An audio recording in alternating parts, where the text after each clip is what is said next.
Merci beaucoup, bonjour à tous. Je suis très heureux d'être présent parmi vous à distance pour assister et pour être témoin, comme je l'ai entendu il y a quelques minutes, d'un moment historique, effectivement. Bon, il y a peut-être une petite déception de la part de certains qui auraient souhaité entendre la ministre ce matin. C'est moi et sachez en tout cas que je parle en son nom auprès de vous ce matin. À l'heure de la crise que nous traversons, mais plus généralement des bouleversements économiques, environnementaux, sociaux, de la transition numérique qui est en train de s'accompagner, qui est en train de se mettre en place, à l'heure où on voit bien qu'on est à la fin d'un cycle de notre modèle économique et qu'il faut le transformer, mon premier message aujourd'hui, c'est de vous dire que nous, on est convaincus ici à Bercy et auprès avec Olivia, que le modèle coopératif que vous, à votre manière, vous faites vivre, fait véritablement figure de modèle alternatif possible pour construire le monde qui vient. Vous êtes déjà, comme ça a été dit par Jacques auparavant, vous êtes déjà, vous, dans le monde d'après. Et qu'aujourd'hui, en effet, qu'aujourd'hui les CAE s'organisent et se constituent en fédération, c'est le signal, je pense, en tout cas nous, c'est comme ça qu'on le prend, de cette prise de conscience. C'est aussi le signal que les CAE ont atteint une certaine maturité. Voilà, j'ai repris un peu mes manuels, donc ça fait un peu plus de 20 ans, sauf erreur, que le modèle existe. Voilà, donc c'est l'âge de la jeunesse et de l'envie de changer le monde. Et donc, voilà, c'est un vrai beau signal qu'aujourd'hui, vous soyez organisé en fédération et que vous teniez cette première Assemblée générale. Faire bloc ensemble, mutualiser les forces plutôt que de les opposer, partager l'entreprise et les décisions qui y sont prises, porter une exigence de long terme, c'est l'aspiration de beaucoup de nos concitoyens aujourd'hui, j'en suis convaincu, et encore une fois, la crise nous le démontrera. Et ce qui est formidable, c'est que vous, voilà, vous montrez la voie de toutes ces aspirations qu'ont les citoyens et vous montrez que c'est possible, qu'on peut organiser le travail, la manière d'être ensemble autrement. Et vraiment, voilà, vous en êtes le parfait exemple.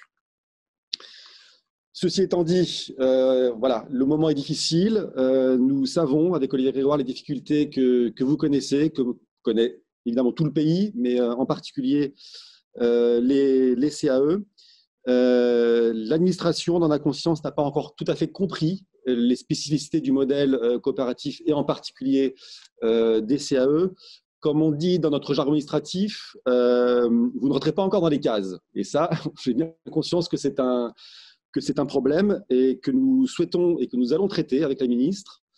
Nous en avons pris conscience assez rapidement quand on est arrivé voilà, au mois d'août, au mois de septembre, grâce ou à cause, je ne sais pas comment dire, d'une affaire qui a fait un peu de bruit, qui est l'affaire Smart, dont je ne commenterai évidemment pas aujourd'hui le cas en particulier, mais qui en tout cas a été révélateur pour nous d'un véritable enfin, en tout cas, ça a mis en valeur des difficultés qu'il y avait à appréhender le modèle des CAE. Donc, c'est pourquoi, peut-être certains d'entre vous le savent déjà, on a lancé il y a à peu près maintenant un mois une mission avec nos meilleurs experts à Bercy et aux affaires sociales, l'IGF et l'IGAS, qui sont des missions d'inspection, en leur demandant un rapport à rendre d'ici la fin du mois de février, dans lequel on leur demande de reprendre, déjà de comprendre véritablement le modèle coopératif, ses spécificités, et surtout de voir comment faire évoluer le droit fiscal, le droit social, le droit réglementaire, enfin voilà, sans tabou, on regarde tout, et à l'issue de cette mission d'environ 3 mois, nous aurons un rapport rendu par ces deux inspections générales, on en prendra connaissance et la ministre en tirera les conclusions qui s'imposent et proposera, le cas échéant, des mesures qui viseront à corriger ce qu'aujourd'hui, je pense, est un frein, un verrou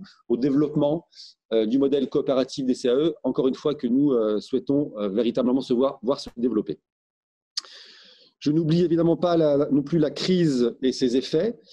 Vous le savez, le gouvernement a mis en place, ça a été rappelé aussi par Jacques, de nombreux dispositifs visant à aider les acteurs économiques et en particulier les coopératives. De la même façon, au début, ça n'a pas été simple, mais je crois pouvoir dire que le gouvernement a corrigé le tir en cours de route pour élargir au maximum l'accès des dispositifs de soutien à l'ensemble des acteurs économiques, dont les coopératives. Je sais qu'il reste encore des difficultés pour certains d'entre vous, notamment les CAP, pour lesquels aucun dispositif aujourd'hui ne semble à même de répondre aux difficultés.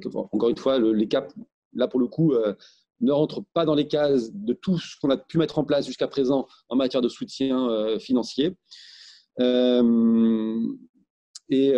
donc, on a mis en place, avec la secrétaire d'État, un fonds d'urgence. Il a été annoncé il y a à peu près 2 semaines. Il sera opérationnel au début de l'année 2021.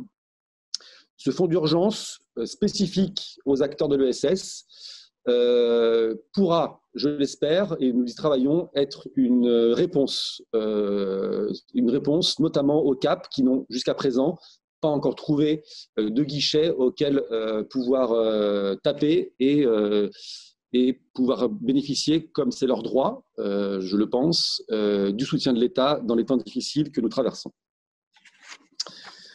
En conclusion, je veux tout simplement vous souhaiter bonne chance. Voilà, c'est une aventure qui commence pour vous, que cette fédération prospère et qu'elle fasse rayonner le modèle coopératif des CAE aussi loin et aussi haut que possible. C'est tout le malheur que je vous souhaite.